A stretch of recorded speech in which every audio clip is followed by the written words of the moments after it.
I think a lot of the terror of the modern age can be understood by the fact that the internet accelerated the development of the worst type of person, the anti-intellectual nerd. Yes, I have been obsessed with this phenomena for most of my life. And this is the main reason why I don't find it productive to talk about politics on here, because this is the type of person you run into. Logically, you would think with any subject there would be a spectrum of people who don't have much interest in it and therefore don't know much about it, to people who are obsessed with it and know everything there is.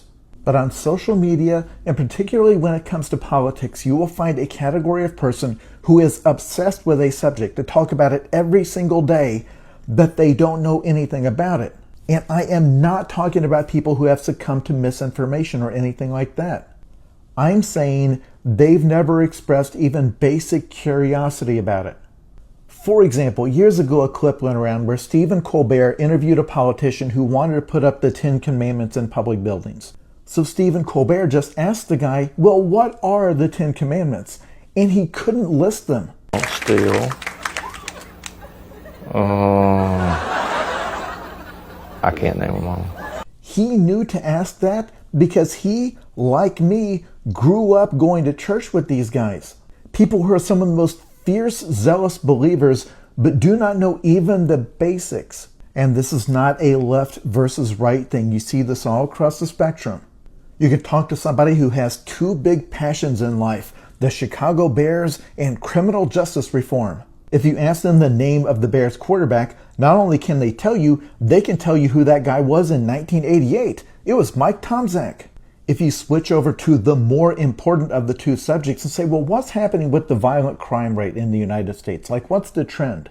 And not only can they not give you specific numbers, but they can't even give you a broad general idea. Even though they really should be able to give you the numbers, because if you ask that guy how many yards Walter Payton ran for the 1987 playoffs, he can tell you. I have other friends who talk constantly about how we need universal health care. We need Medicare for all. I don't disagree, but I used to work for Medicare. It was the last real job I had. So if I ask them, well, how would providers deal with the lower reimbursement rates Medicare uses? And they have no idea what I'm talking about, even though that is literally the first thing you need to know.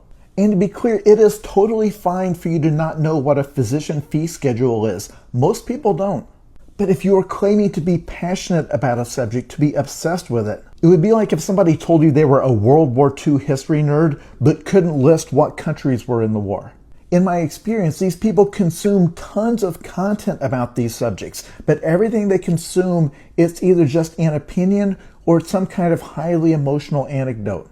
So the subject does occupy a lot of their energy and a lot of their brain space.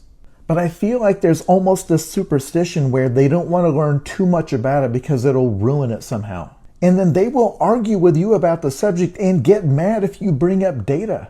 And their position seems to be that this subject is so important that you can't be bringing a bunch of numbers and graphs into it.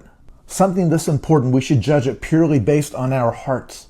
And the way social media works, when you argue about some serious subject, there's a real good chance that that's who you're going to be arguing with.